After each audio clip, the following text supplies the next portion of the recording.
Hello students, अब हम इस मैटर अराउंड अस प्योर का सेकंड पार्ट स्टार्ट करेंगे। तो पहले पार्ट में जो हमने पढ़ा था उसी से आगे ये कंटिन्यूशन में है। तो जिसने पहला पार्ट नहीं देखा तो वो पहले फर्स्ट पार्ट देखिए, उसके बाद सेकंड पार्ट को स्टार्ट करना। It will be much informative for you. ठीक है, तो अब स्टार्ट करते हैं second part.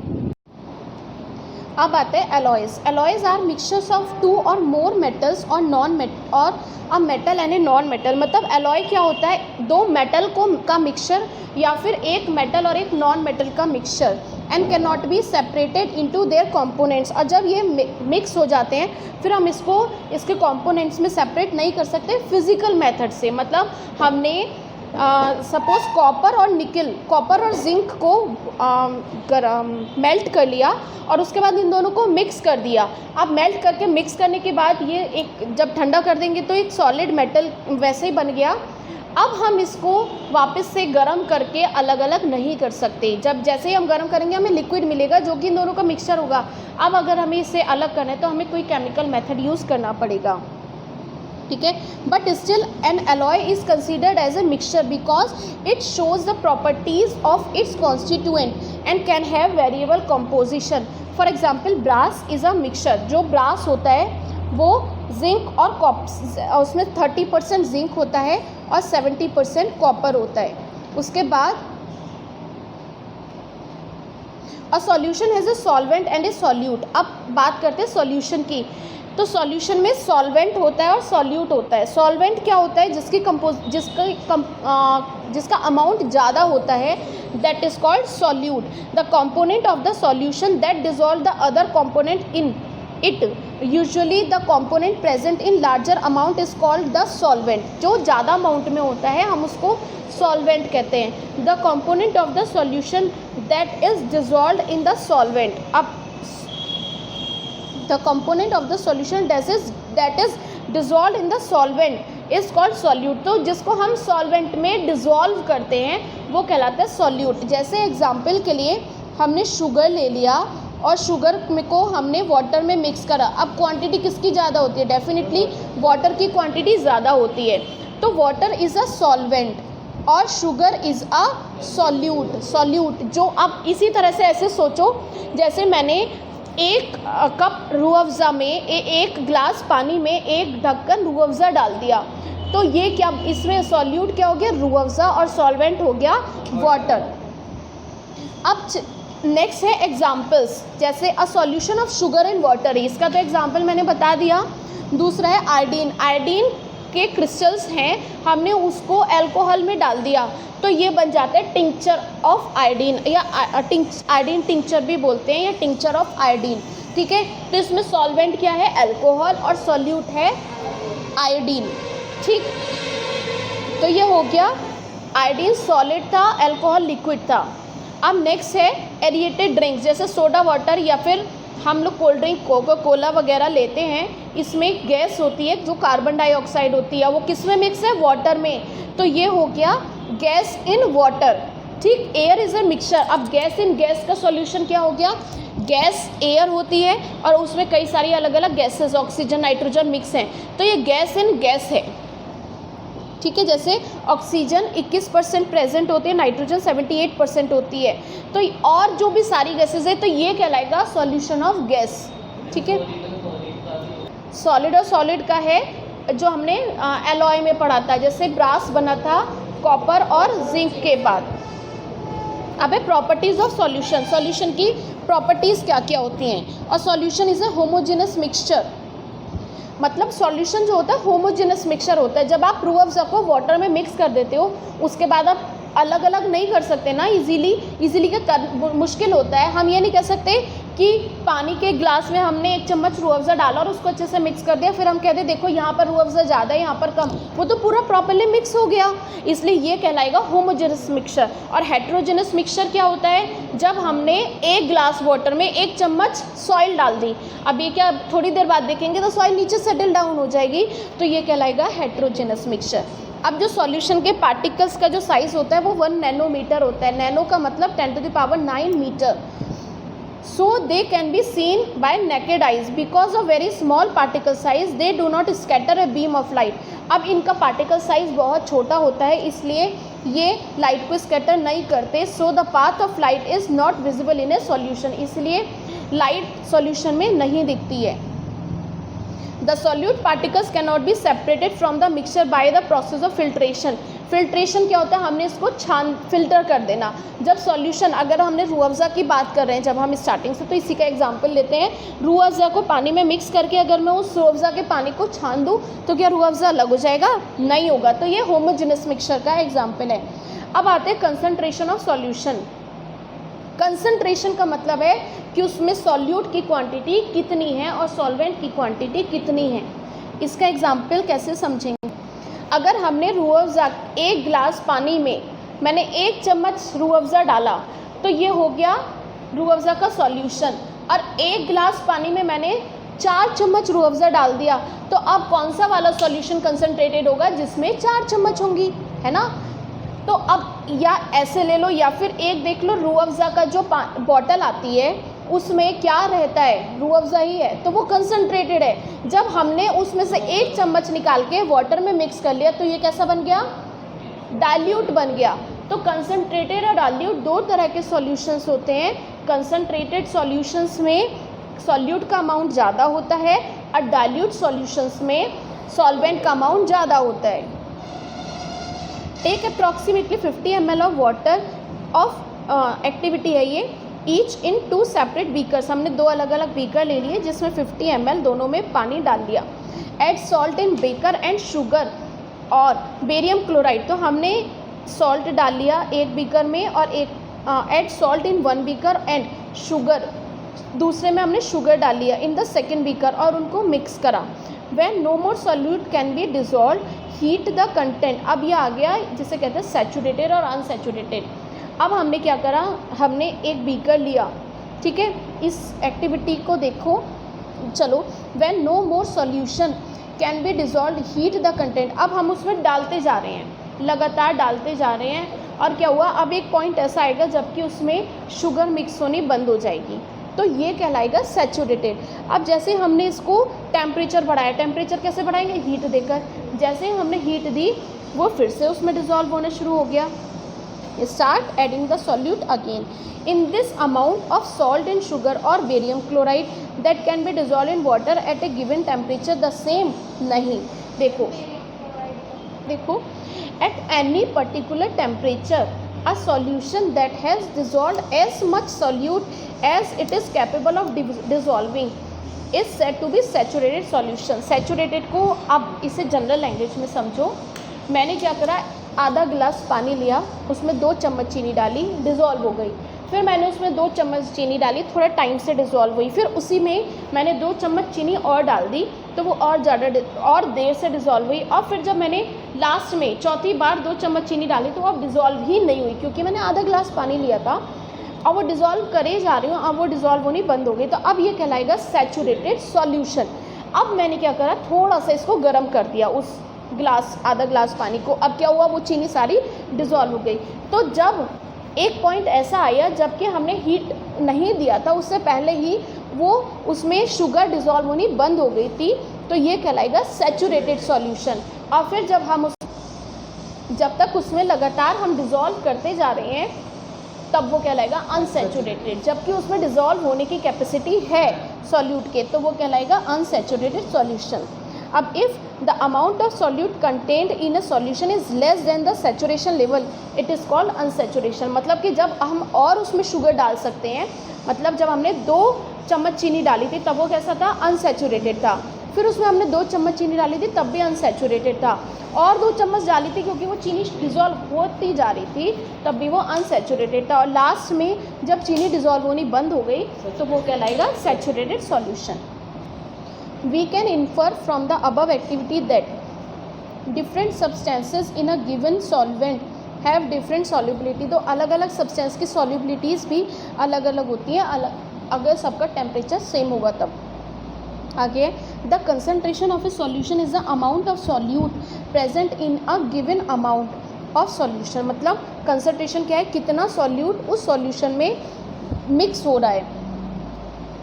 Given amount of solution और the amount of solute dissolve in A given mass of the solvent, solution नहीं होगा सॉल्वेंट होगा, तो कितना अमाउंट का सॉल्यूट उसमें डिजॉल्व हो रहा है कितने सॉल्वेंट में, ये कहलाता है कंसंट्रेशन। जैसे इसका फॉर्मूला होता है concentration of solution is equals to amount of solute divided by amount of solution, या फिर amount of solute divided by amount of solvent, एक ही बात है।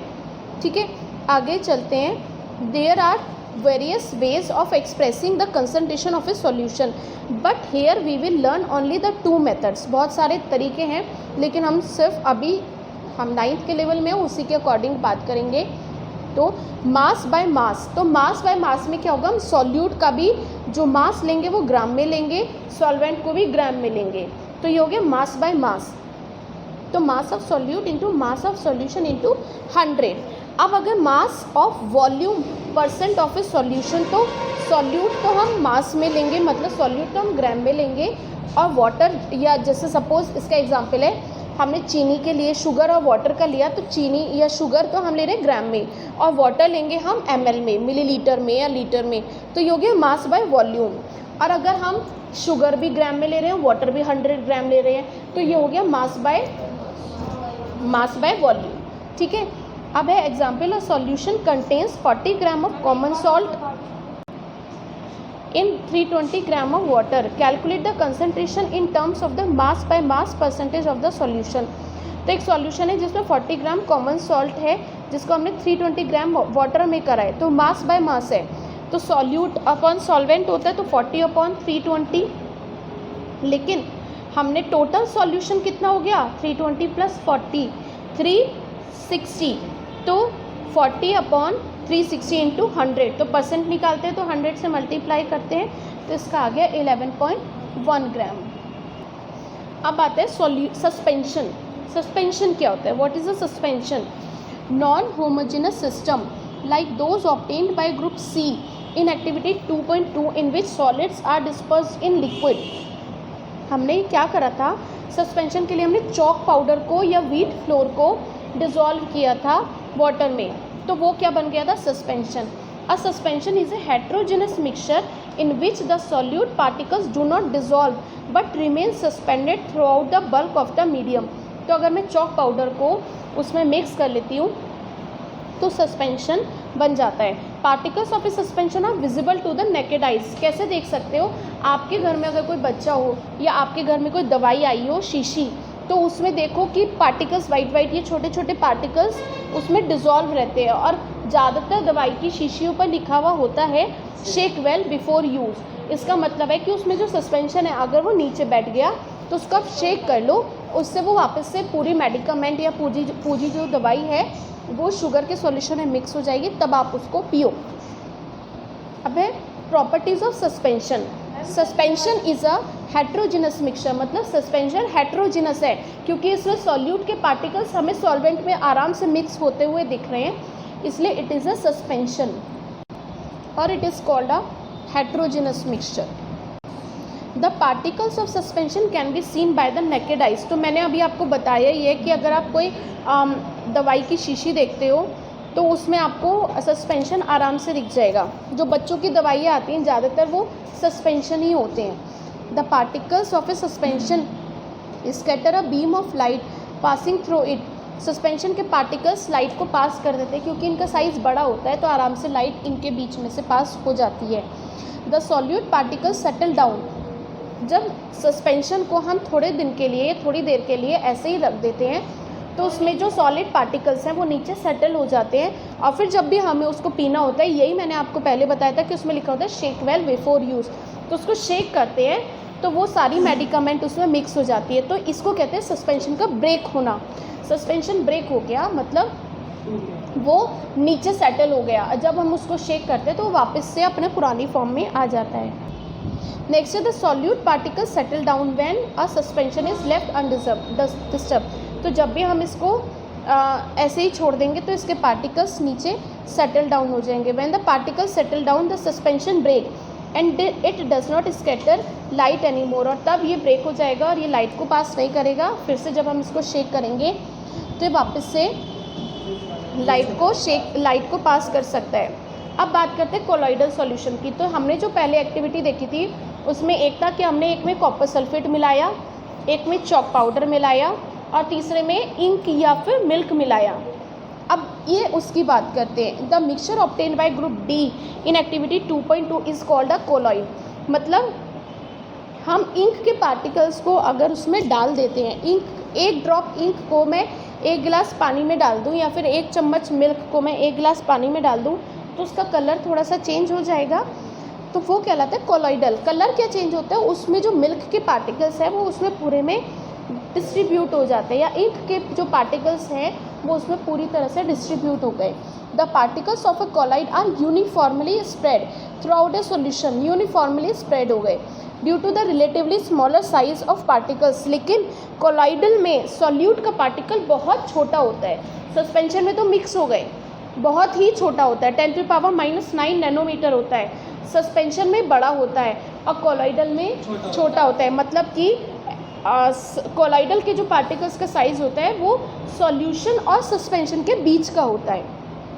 Due to relatively smaller size of particles as compare to that of a suspension the mixtures appear to be homogeneous. और इसीलिए दूध को जब हम पानी में मिलाते हैं तो हम लगता है कि होमोजेनस मिक्सचर है, but actually a colloidal solution is a is a heterogeneous mixture. ये कैसा होता है, हेट्रोजेनस मिक्सचर होता है। फॉर एग्जाम्पल मिल्क, जैसे मिल्क होता है, because of the small size of colloidal particles we can not see them with naked eyes, but these particles can easily scatter a beam of visible light as observed in activity 2.2। This scattering, अब उसमें से जब हम light को पास करते हैं तब उसमें से लाइट पास हो जाती है। The scattering of beam of light is called the Tyndall effect. तो जब बहुत छोटे पार्टिकल्स में से भी लाइट पास होती है तो ये कहलाता है Tyndall effect. Tyndall effect after the name of the scientist who discovered this effect. तो इसको टिंडल ने सर्च आउट किया था, इसीलिए इस इफेक्ट को टिंडल इफेक्ट कहते हैं। Tyndall effect can also be observe when a fine beam of light enters a room through a small hole. Tyndall effect का वही होता है कि अगर एक होल में से लाइट आ रही हो तब भी हमें उसमें लाइट के पार्टिकल्स दिखते हुए दिखते हैं। कैनोपी ऑफ ट्री, अगर आप एनसीईआरटी का बिल्कुल लास्ट वाला अपनी बुक को बंद करके बिल्कुल पीछे देखो तब भी आपको टिंडल इफेक्ट देखने को मिलेगा। This happens due to the scattering of light by the particles of dust and smoke in the air. जब एयर के पार्टिकल्स प्रेजेंट होते हैं और जब उसमें से सन की लाइट पेड़ों के बीच में से निकल के आती है तो हमें टिंडल इफेक्ट देखने को मिलता है। Tyndall effect can be observe when sunlight pass through the canopy of a dense forest. In the forest mist contains tiny droplets of water which act as particles of colloid dispersed in air. देखो जैसे यही वाला diagram है जो आपके NCERT के बिल्कुल last page पर होता है, इसमें भी आपको लाइट के पार्टिकल्स आते हुए दिख रहे होंगे, लाइट की रेज आती हुई दिख रही होंगी जिससे पार्टिकल्स दिख रहे हैं। ये कहलाता है टिंडल इफेक्ट। अब है properties of colloid. A colloid is a heterogeneous mixture. Heterogeneous mixture होता है इसीलिए इसमें से लाइट पास हो रही है। होमोजेनस मिक्सचर में से लाइट पास नहीं होती। The size of particles of a colloid is too small to be individually seen by naked eyes.